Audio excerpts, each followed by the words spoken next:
Karibu tena, asante sana kwa kuendelea kuwa nasi. Kama unavyoona mambo yamechemka hapa kwenye kikao hiki cha Mwenge wa County, na bila shaka masuala ya fedha yanapojadiliwa lazima kuwe na mzozano hapa na pale. Na awali Mheshimiwa Chirchir kutoka Kericho alikuwa anaelezea tu jinsi ambavyo hali inavyopaswa kufanyika, ama ile mikakati ya kutekeleza bajeti inaanzia wapi na inaishia wapi. Lakini wawakilishi wadi wenzake wanatofautiana naye kwa sababu wanahisi kwamba hayo ni maandishi tu.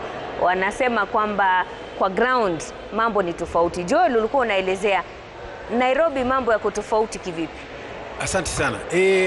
Mimi ni mshangaa mwenzangu. Ila ni wale wanasiasa tunakuwa waongo ama anaishi kwa dunia yake.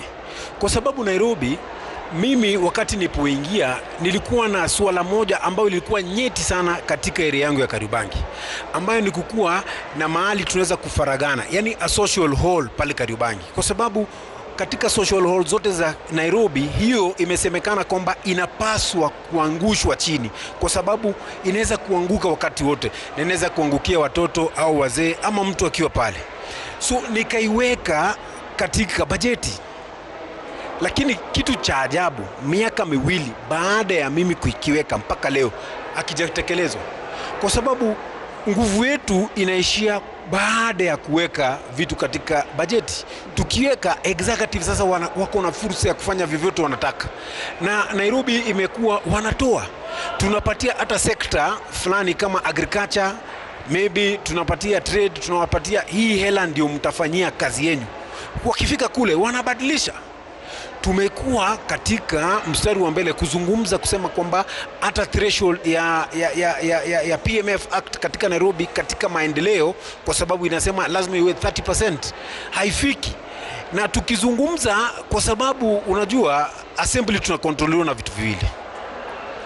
Na wakati uliopita nilisema kwamba speaker tayari wametekwa nyara. Wao ni watumishi wa governor. Ukiangalia katika assemblies kuna leadership ambayo pia wao vile vile wametekwa na magavana. Kwa hivyo wao watatuwhip au watatuelekeza kwa mwelekeo wa gavana, si mwelekeo wa wananchi au mwelekeo ambao sisi kama wabunge tunataka. Na ukiangalia Nairobi, na ni kitu kiko wazi, kwa sababu bajeti ya Nairobi imerejeshwa mara 3 wakisema kwamba haijafika threshold ya kikatiba ya PMF Act, haijafika 30%.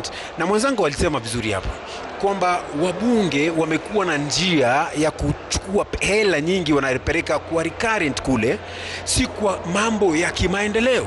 Ukiangalia haswa Nairobi, kuna hela nyingi ambayo imekuwa ikitoka, na mwangalizi mkuu anauliza, kwa nini kila wakati Nairobi nyinyi mnalipa mawakili?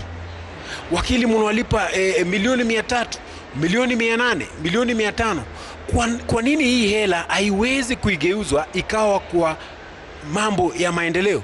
Kwa hivyo unapata hata tukizungumza, tukiandika statement, ni statement ambayo inaweza kukuwa controlled, kwa sababu kabla hiyo statement ifike bungeni lazima ipitie njia fulani. Na lazima iwekwe signature na speaker ndio uende kuisoma pale bungeni. Baada ya kusoma pale bungeni, wale wako na ruhusa ya kukuambia kwamba tutakujibu baada ya siku 7. Watakuandikia baada ya siku 7 tena wataleta watafanya tu mambo. Kwa hivyo inaweza kukaa mpaka periodi yako iishe. Kwa hivyo sisi tunasema hivi, ni bora wakilishi wa county wa kata ndogo ndogo wawe na hela yao ambayo imewekwa katika misingi ya kikatiba.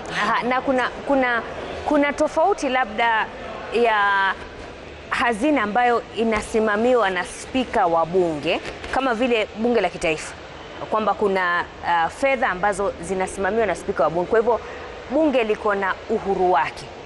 Kuna tofauti kati ya hiyo, iwapo mabunge ya county yatakuwa na uhuru kama huo, kwamba kuna kitita ambacho kinakuja straight kwa county assembly, afu speaker ndio msimamizi, ni kama CEO. Kuna tofauti ya hiyo na ward fund. Kuna tofauti kubwa. Labda nimpatie Simon ndio kila mtu aweze kupata nafasi ya kuzungumza. Asante sana. Kuna tofauti kubwa sana kati ya pesa zile ambazo tunaomba kwamba zikuje kwenye wadi na zile pesa ambazo zimeweza kutengwa ni kwa sababu ya county assembly, na ndiposa ni bayana yale mambo ambayo pia tunaomba, kwa sababu imekuwa ni kwamba lazima county assembly iweze kunyenyekea kwa executive ili waweze kupatiwa pesa zao kwa haraka. Si ya kwamba sisi hatuzungumzi na kaunti jirani zetu ambazo tuko karibu nazo. Ukiangalia ya kwamba wakati ambapo bajeti hii inaletwa katika assembly, unapata ya kwamba bajeti hii inaletwa asubuhi na by saa 7 mnaambiwa kwamba inafaa imefanya namna gani, imepitishwa. Unapata ya kwamba bajeti hili ni kubwa sana, na ili uweze kuipitia moja kwa moja kuhakikisha kwamba kila kitu kiko sawa inahitaji muda mrefu. Lakini kwa sababu executive ina mambo fiche, ina mambo ambayo yameweka mahali pale ambayo hatujui ni mambo gani, na unaambiwa kwamba by saa 8 masaa 10 inafaa ifanye namna gani. Na vile ambavyo ndugu yangu amesema, unapata kwamba tunasema kwamba kuna mwelekeo ambao chama imeamua na ikasema ya kwamba hii bajeti liwe liwalo lazima ifanye namna gani, lazima ipite. So mambo ambayo ndugu yetu hapa anatuelezea yawezekana yuko right kulingana na sheria, lakini vile mambo yanavyotendeka. Alafu jambo lile pia tukumbuke, katika kaunti yake ya Kericho wote 55 wako kwenye bajeti, kumaanisha wakati bajeti imeenda kutengenezwa 30, wakati ambapo wanaenda kutengeneza ile bajeti wanaangalia katika kila wodi zao. Ukija katika Busia County, wale ambao walio kwenye bajeti ni waheshimiwa 9 peke yake. Na tuko waheshimiwa 50 na ngapi? 53. Mwisho inataka uelewe hivi Bi Mashirima, ya kwamba katika mabunge haya yetu yawezekana wewe ukawa unasema haki, lakini mko watu 5, lakini wale wanaosema uongo wako 30. Na unapokumbuka kwamba speaker ikifika pale mwisho anauliza swali ya kwamba wangapi ambao wanasema ngapi? Yes. Wale ambao wanaosema wakiwa wengi, hata kama jambo lile ni mbaya, litaweza kupita. Hayo ni changamoto tunayo. Wacha ajibu, maana wengi wamezungumza. Jipa jibu ile swala. Mwache ajibu haya kwanza. Asante sana. Nimesikia wenzangu hapa, ile mashida wako nayo ni shida za county assemblies za kwao. Ameelezea vizuri sana. Sisi kama county assembly ya Kericho tuli amend standing orders tuka-customize to suit vile inatakikana tufanye kazi, kwa sababu tuliona kamiti ya budget tukiweka kamiti 9 maneno yetu haitafanywa vizuri. Tukasema all elected leaders watakaa kwa budget committee, na ndio hiyo maneno yetu inaendelea vizuri sana. Kwa mfano last week tumepitisha budget ama supplementary budget, na ile vitu watu yangu wamekuwa wananiulizia nishaweka kwa hiyo supplementary budget. Sasa nangojea sasa next week ikishakuwa uploaded ni kukaza executive committee members, kama ni barabara na hakikisha imefanywa, kama ni maji na hakikisha imetengenezwa, kama ni nini na hakikisha imetengenezwa. So shida ile wako nayo ni county assemblies yao. Na nitauliza lilo swali, labda Wamalo anaweza kujibu. Je, iwapo mtapata uhuru huo kwamba kuna kitita ambacho kinakuja kwa mabunge ya county kwamba kinasimamia mishahara yenu, kinasimamia marupurupu yenu, kinasimamia maslahi yenu katika utendakazi wenu, lakini mkose hii ward fund, mtakuwa mmekosa kabisa, mtashindwa kabisa kutekeleza majukumu yenu. Hiyo ya autonomy ya bunge, hiyo ni pesa ya mishahara. Najua haina chochote kuhusiana na mwananchi. Maji haitatoka hapo, barabara haitatoka hapo. So lakini itawapatia uhuru, mtakuwa mnaanza kupiga magoti kwa magavana. Tutakuwa na uhuru katika bunge, lakini mwananchi hatapata ile haki yake. Kivipi? Na kazi yenu imeratibiwa kwenye katiba. Ndio Mashirima, and that's why ndio sababu tunajaribu kukueleza changamoto zile tunazipitia kuhakikisha kwamba mwananchi anapata haki yake. Unajua kama katiba inasema not less than 30% iende kwa development. Angalia katika counties, hiyo inafikiwa kweli? So ndio unaona kwamba zile pesa ambayo inapeana kule Bomet ama Kericho kwenda katika wadi, si ile pesa inapeana kule Busia. Unaweza pata kwamba our emphasis ni kwamba sheria ikishawekwa iseme 30 or 40% of total budget ya development of that county iende wapi? Mashinani. You see that? So itakuwa sheria. If our total budget of development is 3 billion, then the governor should know that 40% ya hiyo 3 billion inaenda mashinani. Inakuwa sheria. Number 2, sisi hatuundi budget. We approve. PFM Act inasema kwamba sisi tuna approve. Hizo processes zote sisi tunamalizia hapa mwisho. Do we amend the budget by what percent? Sheria inaturuhusu we can only handle 1% of the total budget. So where is 99%? So as much as tutakuwa tunajaribu kukubaliana, lakini lazima pia tukubali kwamba kuna gaps ambazo lazima zijazwe ndio devolution ikuwe devolution. Aha. Asante, na niseme asante sana wenzangu wenye tunaelewa hii maneno. Sitaki tuonekane kana kwamba hapa tumekuja catwalking na kizungu mingi, kwa sababu Wajiko hataki kujua hiyo maneno ya kuelezea maneno mingi. Akitaka taa ni taa, hataki kujua imetoka wapi, anahitaji taa. So hii maneno ya kuelezea Wajiko, maneno venye tunafanya bunge na venye inafanyika huku nje, basi inaonekana sisi ni kama hatujielewi. Nataka kukuuliza swali na ninajua pengine waheshimiwa wenzangu watajibu na hata wewe utaitafakari. Mbona Kawira Mwangaza leo ako nyumbani? Ni kwa sababu hata ile kitita dogo tulikuwa tunayo kama watu wengine wa kaunti zingine aliwakazia ya kwamba hawezi kupata hiyo. So hiyo inasababisha mtu kupelekwa nyumba na hawa wabunge. Tunasimamisha sasa, Meru imesimama miaka 2 bila kufanyiwa maendeleo. Na ndio unaona tukisema wabunge pesa yao inapitia kwa speaker. Iko hapo, autonomy wako nayo. Alafu wana pesa inaitwa NGCDF. Hata kama haijakuwa kisheria kamili, na ndio tuko na mswada kwa Senate.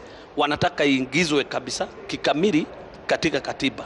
Pia badala ya tupewe pesa zifike mashinani, ninashangaa kwamba Senate wanajiwekea pesa ya kutoka Nairobi kuja mashinani, na rais mwenyewe anakubali hiyo maneno. Mimi ndio ninashangaa sana na ninashindwa kweli. Kuna ile mapepo walisema iko Kenya. Iko mapepo. Simon. Mashirima, kuna swali ulikuwa umeuliza na ningetaka nikujibu kidogo. Ya kwamba sisi kama wakilishwaji tunaelewa ya kwamba kazi yetu ni oversight, legislation na representation. Na ukasema ya kwamba kama mnaweza mkashughulikiwa marupurupu yenu na mishahara yenu, je, mnaweza kuwa contented? Tukasema la hasha. Kwa sababu gani, Mashirima? Tulipokuwa tukitembea, gavana alifanya campaign. Sisi pia tulifanya campaign. Na tulikuwa na matarajio ya kwamba haya ndiyo mambo bayana ya mambo ambayo mimi nitawafanyia watu wangu wa wadi yangu. Tunapatana vizuri. Na ndipo tunasema ya kwamba hata hii pesa sisi tusicontrol, lakini mimi niwe na hakikisho ya kwamba milioni 30 ama milioni 40 itakuja mwaka huu katika wadi yangu. So sisi kama wakilishaji hatuangalii hasa kile ambacho kinaingia kwenye mifuko yetu. Tunaangalia ya kwamba yale mambo ambayo niliweza kuahidi watu wangu imetekelezwa. Ndipo tunalia na tunasema ya kwamba hii ward fund tunaomba kwa heshima ya kwamba tuwe nayo, ili isiwe ya kwamba kila wakati tunaenda kubembeleza wale watu ambaye tulivet, the chief officers, the CCs. We are going to beg them ili waweze kutupatia projects, kwa sababu ukiona ile pesa inakuja katika wadi, kuna almost 80% ambayo inabaki na executive, na hapo ndio tunaenda kwamba tuokolee, tusaidie. Mheshimiwa Duta, kando na ward fund, kuna jambo nilikuwa nasema hapa, microphone yangu ikazima, na nilikuwa nataka kuongelelea basari. It is not that tunataka sana kukua tukipeana basari, but ukienda mashinani unapata kuna shida mingi sana ya wazazi. Wazazi wetu wanalia. Uchumi unajua vile hii watu ya hasra imeipeleka vibaya. Hakuna hela, hata watoto wetu wanatamani masomo.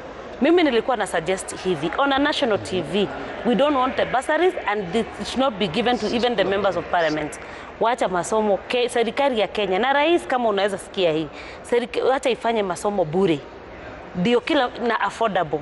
But before they do that, because I know there have to be laws to be followed and procedures, hata capitation si watume jameni. So itakuwa bure ama itakuwa affordable?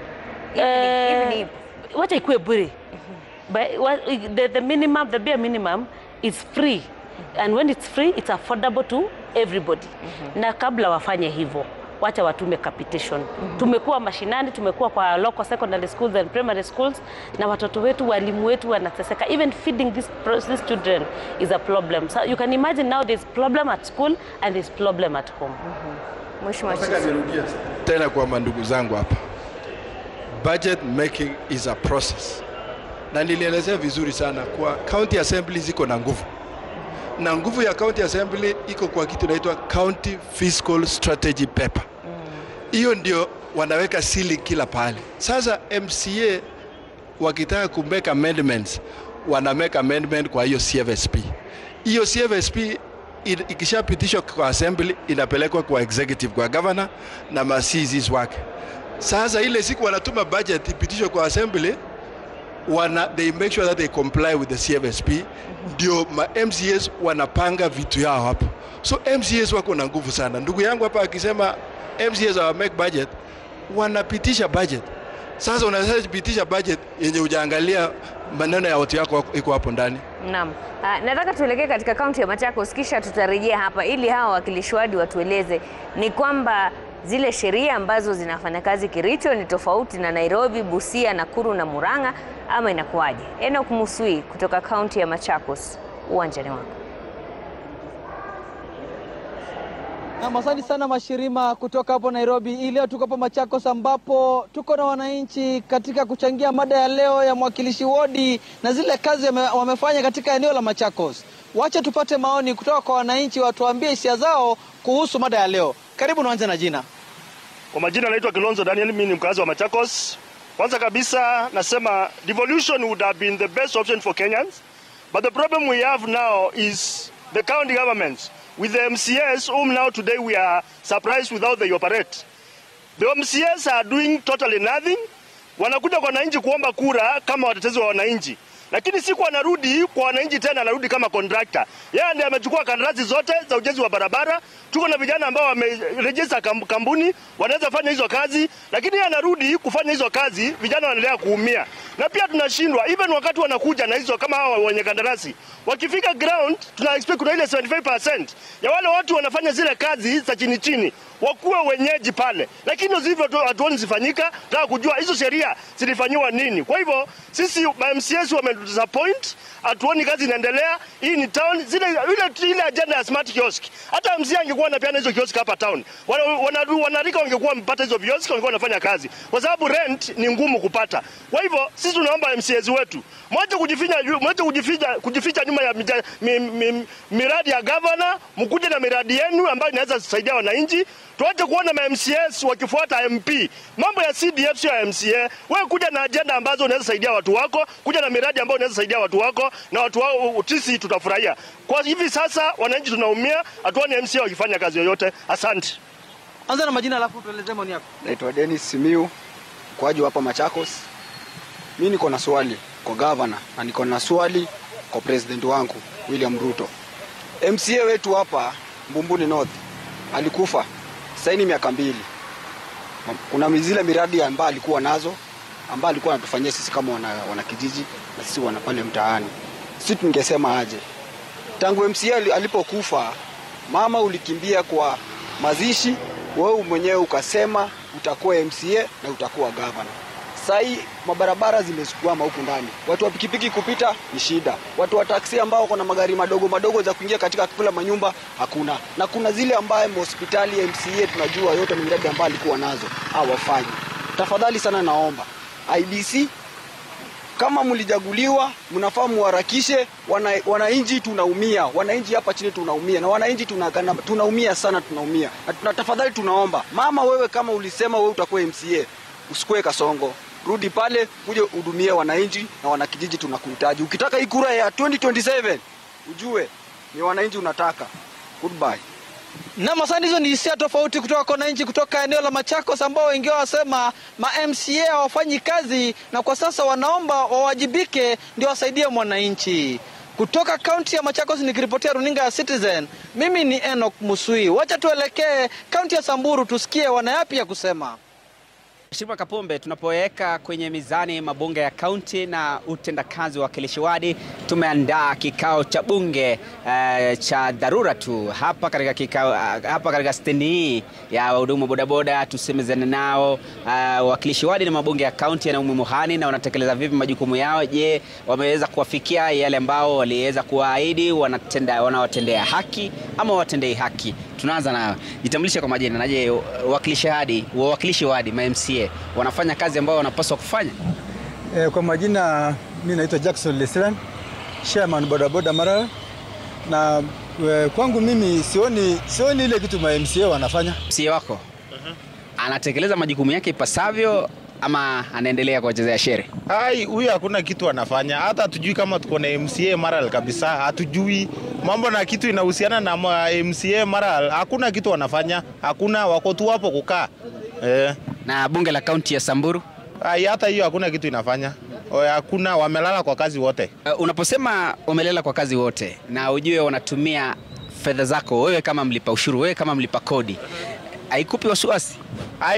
Inanipa wasiwasi juu sasa wakitumia ushuru yenye mimi nalipa na hakuna kitu wananifanyia. So unaona, hakuna kitu wananisaidia na pia hakuna kitu wanasaidia watu wengine. Tunalipa tu ushuru lakini ni kazi ya bure, hakuna kitu naona. Songa hapa ndugu yangu.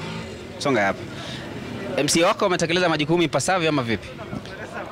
MCA yangu mimi naona fenye tu tumemchagua. Mazeni niko na mwaka sijui miaka ngapi bila kumuona. Mambo yote tutasukuma kwa gavana. Mambo yote tutasukuma kwa mjumbe. Hatuna kitu naitwa MCA. Afadhali ajiusulu, sisi tujue vile tutafanya. Maana anajua singisi. County Assembly inafanya kazi yote. County Assembly atafanya nini kama MCA hawezi kuongea? Wafanyike nini MCA wafanye kazi na County Assemblies pia zifanye kazi, mabunge ya county? Sasa unajua ukisema mambo na County Assembly ni hao MCA. Si ni ukweli? Na sasa watafanya kazi aje kama wenyewe wafanye kazi? County Assembly itafanya kazi namna gani? Hao ndio wanafaa kufanya, ndio County Assembly ifanye kazi. Hakuna kitu tunaona kabisa tumefanyiwa. Na kama wanasikia na wanatuona, ambia waamuke.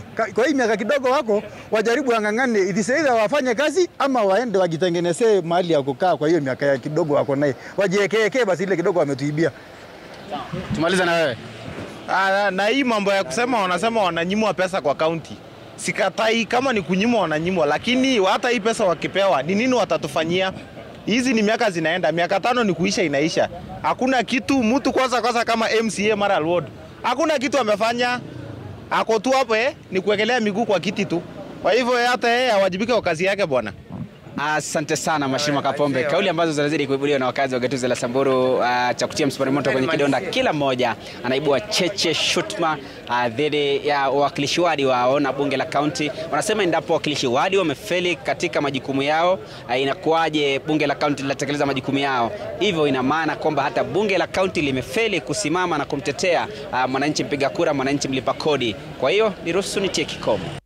Makala ni ya Mwenge wa County. Hii ni kaunti ya Nakuru.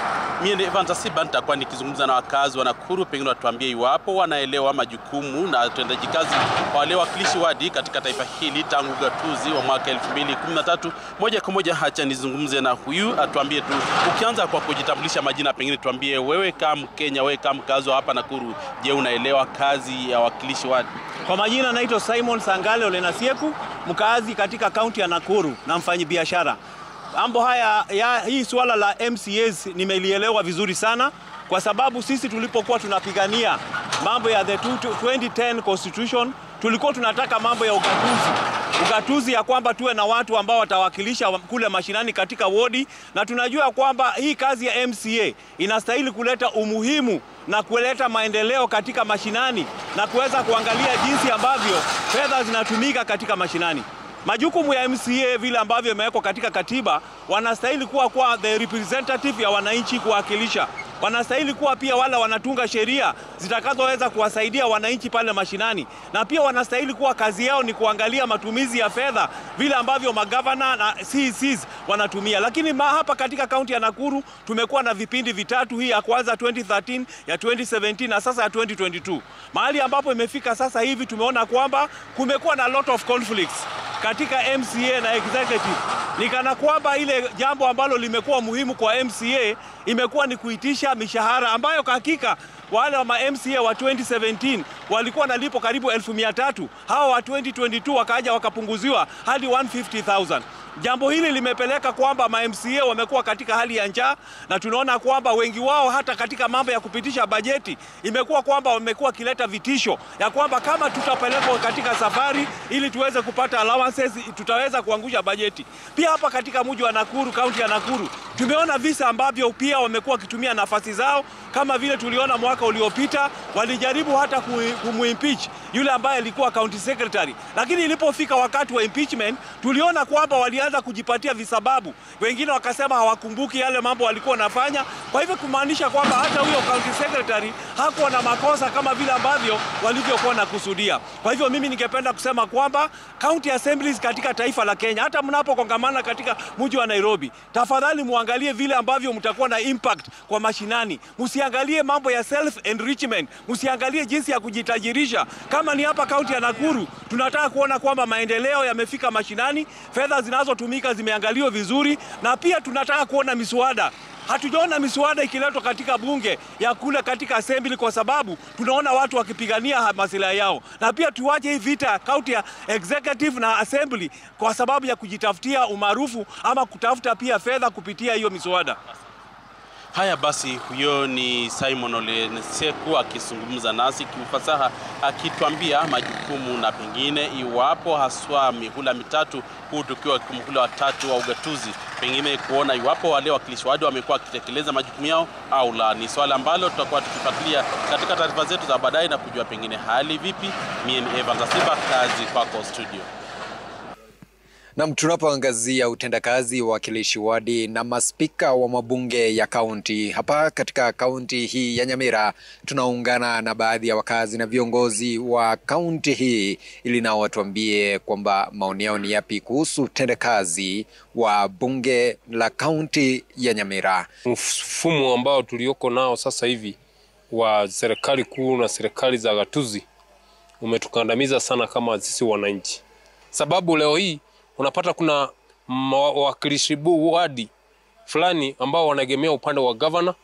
Lazima gavana pia anawajenga kifyake kimfuko, kumaanisha lazima wapee kitu kidogo ndio wasifanye ile tunasema impeachment. Na kuna wale ambao pia wako nje ambao wako pamoja na gavana. Unapata kuna wanasiasa wengine, maybe wajumbe, maseneta ama wananchi wanafanya biashara, pia wanatoa kitu kidogo ili wale wengine wasukume governor. Leo hii Nyamira County iko na speaker wawili, iko na deputy speaker wawili, iko na majority leader wawili, iko na deputy majority leader wawili, iko na yani ni kama wanafutana pande huu pande huu. Niliona huku kaunti yetu ya Nyamira miaka michache imepita, unaona speaker ako kwenye matanga anasema mtu akiguza governor ataona. Kazi yako ulipigiwa kura uende uchunge governor? Hiyo sio kazi yako. Huyu MCA ambaye ana oversight governor atamuoversight aje ukimtishia kwamba akijaribu kuoversight governor atafurushwa katika vile vio wamepewa zile kamati za bunge. So kusema ukweli, hii ni utapeli inaendelea. Tunaona kwamba county assembly kuna bunge ya msituni, kuna bunge yenye tunajua iko huku juu, kuna speaker mwenye anafanya kazi sijui ni wapi, kuna speaker. Hizi ni mambo ambayo yamepitwa na wakati. Na wananchi tunaangalia tu, tumenyamaza, tunajifanya ni kama hatuoni, lakini tunaona na tumetulia. Na ule wakati utakapofika, tutachagua wale watu ambao wanaelewa kazi ambayo wanataka. Inaonyesha ni kwamba hao watu wanakuja kuitisha kazi yenye wao wenyewe hawaelewi ni kazi gani. Ikiwa kuna kutoelewana kati ya MCA na governor, shida ama kidole kinaelekezwa katika ofisi yake. Yeye ndiye anastahili kutafuta njia ya kufanya kazi na MCAs kwa njia ya uelewano. Kwa nini magavana wengine 45 wanajua vile wanafanya kazi na MCA, lakini ni wetu wa Nyamira ambaye ameshindwa kuunganisha hawa MCA na wafanye kazi pamoja. Gavana anatupa maneno, nasema sijui amewaita MCA wa kaunti ya Nyamira wajienda kule.